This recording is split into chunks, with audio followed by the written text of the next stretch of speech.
We are reading Sri Madhava Mahotsava, written by Srila Jiva Goswamipada. Purnamasi's preparations. Hearing all this from the mouth of Kundalata, Purnamasi became enlivened and ordered the Sakis to prepare for the Abhishek. Her order came like a shower of flowers that seemed to take on a personal form. Did the Sakis begin preparing for the festival, or did the festival engage the Sakis in service? Though everyone could see, no one could determine which was correct. The chief Sakis mutually embraced each other with their creeper-like arms, and sang in harmony while twirling around and around in ecstasy. Their hearts melted with emotion and became one. The arrangements. The craftsmen were busy painting, and the writers were busy recording the events, which were astonishing to the whole world. Using their hands and creative minds, the Sakis produced the best of ornaments. Over the jewel-embedded marble floors rose a canopy shining like a eastern mountain crested with the full moon of autumn. As the gold-limbed covered women placed broad golden pots on sapphire altars, it seemed that the smiling Sakis were offering their breasts in great attachment to the chest of Shyamasundar. Everyone became blissful, with incense spreading everywhere like clouds. To enhance the Abhishek, they hung garlands of Kadamba flowers, which appeared like rows of swinging lamps. The auspicious sound of the gopis' voices spread in all directions. Mounting the chariot of their hearts, driven by the black swans of their eyes, Radha sat on the royal throne. The Sakis increased the brilliance of Radha's body by rubbing her according to the orders of Purnamasi. Their eyes danced with joy as their lotus hands bathed Radha in delight. They dried Radha's body with a soft cloth and then dressed her in fresh silk. The people assembled for this preliminary ceremony waved glee lamps around Radha's beautiful form. Though they felt thrill in their hearts, they were simultaneously totally bewildered. Radha placed her lotus feet on the finest silk asan, and they worshipped her with a decorated pot, lamps, and other auspicious items. The effulgence generated there seemed to invoke the presence of the Devata of light. Then the Sakis decorated Radha's limbs with musk, sandalwood, and other precious unguents, and braided her hair. They welcomed Radha's beauty with the brilliance of their mirror-like eyes, and worshipped her with the lamps of their effulgences and the jingling of their ornaments, which sounded like bells and conches. While performing the Adivas activities, The Sakis felt that it would be auspicious if Yashoda and her friends were present. It is not surprising that as soon as the Sakis saw the seed of that desired tree, it immediately bore fruit. Just at that moment, Yashoda and other elderly women came to take part in the auspicious adivas of Radha. Embracing the submissive body of Radha, they became auspicious with the scents of her body. When Yashoda, and her eyes brimming with tears, embraced Radha, it confirmed that Radha had attained lordship over the forests of Vraj, even before the formal Abhishek. In reality, Yashoda had natural, spontaneous love for Radha, which certainly could not be expressed properly in a formal ceremony. When Rohini smelled Radha's head, her whole body erupted in goosebumps. Dyed by attachment and perspiration, her body turned reddish in color as she flushed with joy. I regained my life by looking upon the beauty of your daughter Radha, said Mukara, while repeatedly kissing the lips of Radha. Who could not help but smile upon witnessing this? Fearing that Radha's complexion would be spoiled by the milk flowing from her breasts, Kirtida embraced her gently and said, "O daughter, do not cover your face.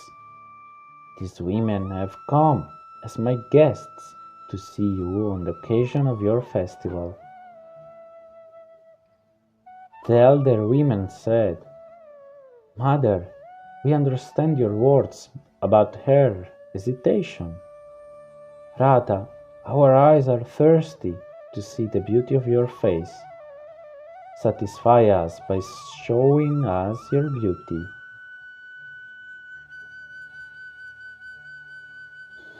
The Adivas ceremony.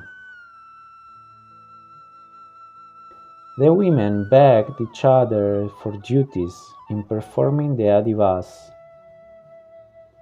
Though one usually ignores others in attaining one's own goals, those aspiring for prema accept dependence on others with similar goals and tastes.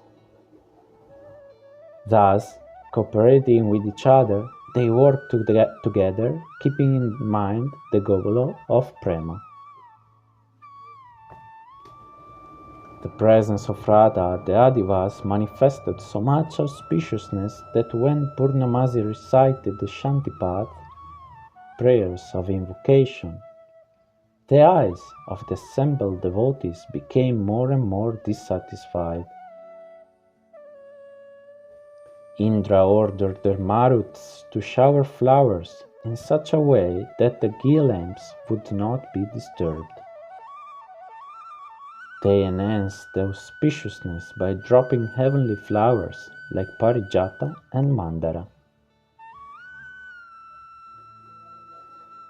As the clamor of a variety of excellent drums widened everyone's eyes with anticipation, Vrinda Devi offered the coronation garlands to Radha, who graciously accepted her lordship over the forests. The chakora birds of the Sakis' eyes gave up the moon to gaze upon the moon-like face of Radha, and the pupils of their eyes, like the jewel lamps, danced here and there. In order to remove all obstacles in the path of Radha, Purnamasi continuously chanted Vedic and Tantric mantras. Due to extreme joy, however, She became bewildered and could not perform the remedial measures for counteracting faults in the ceremony. Purnamasi then offered Arghya to worship Radha, whose beauty causes trembling in the body. This solidified the auspicious nature of the festival. As the white moon, which worships your toenails, cannot stand in the same place as your face, then let this black mask from the navel of the deer mark your forehead instead. Thinking in this way, Purnamasi anointed Radha's forehead with musk. Then the elders decorated the fragrant body of Radha with many aromatic substances and auspicious herbs as a protective kavacha. Singing in high voices, they performed Raksha Bandhana, tying a thread around Radha's wrist, using turmeric and oil tips of durva grass tied in cloth. Vrindavan, famous everywhere as the kingdom of Krishna, the sacred place of Radha and Krishna's conjugal love, and the most beautiful place in the universe, was shining with fruit-laden trees bearing fragrant flowers, and filled with the sweet twittering of colorful birds. Like the beauty of Vrindavan, today Radha has attained the lordship of Vrindavan by Krishna's will, and thereby achieved greater beauty than Uma, Lakshmi, or any other woman. The most exquisite scents, flowers, the 8 herbs of Mahausadhi, and the mantras of the Brahmanas were employed in the purification rites of Shri Radha. Radha's fingers, shining at the ends of her hands, became even more beautiful when the threads were tied on her wrist. It seemed as if Cupid had combined all 5 of his arrows in one to quickly conquer Murari. Radha's beauty spread in all directions as she sat on the Adiva's platform, holding a mirror, kushagras, and other auspicious items in her lotus hands that charmed the eyes of everyone in the universe. Following the local custom, the women, enlivened by the Adivas festival, gleefully sprinkled each other with butter, yogurt, and other substances. But because of their ecstasy, they could not do more than this. Some playful gopis threw ghee, yogurt, and fragrant substances soaked in turmeric water in all directions. Some gopis threw the substances in the eyes of others and then ran away. The happiness they experienced at that time is not astonishing for the occasion. Jatila let out a terrifying scream after some bold Sakis cleverly lured her and dosed her with ghee and yogurt. Seeing that Kutila, her sister-in-law, was present, Radha bent her head and smiled slightly in response to the laughter of her Sakis. With Purnamasi's permission and unseen by others, Radha took some remnants of the sacrifice. Observing the proper rules, the gopis placed Radha in front and went to worship the Abhishek arena.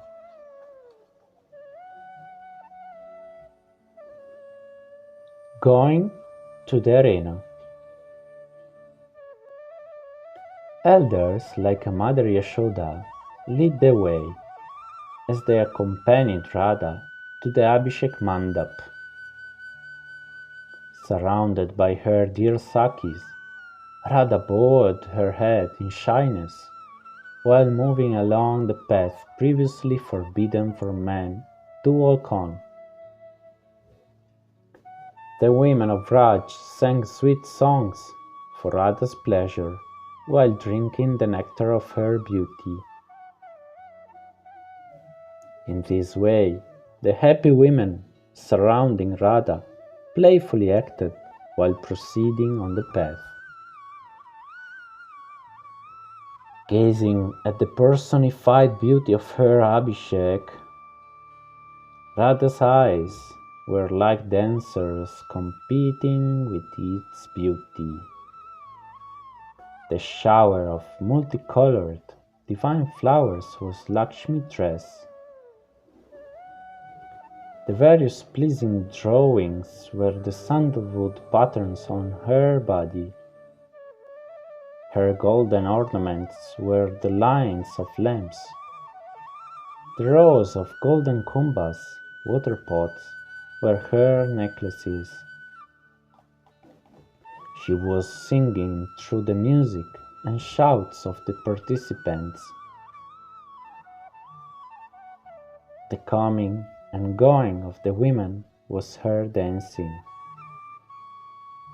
The flapping of the participants' clothes was the waving of the flag. The rows of banana trees were her horripilations.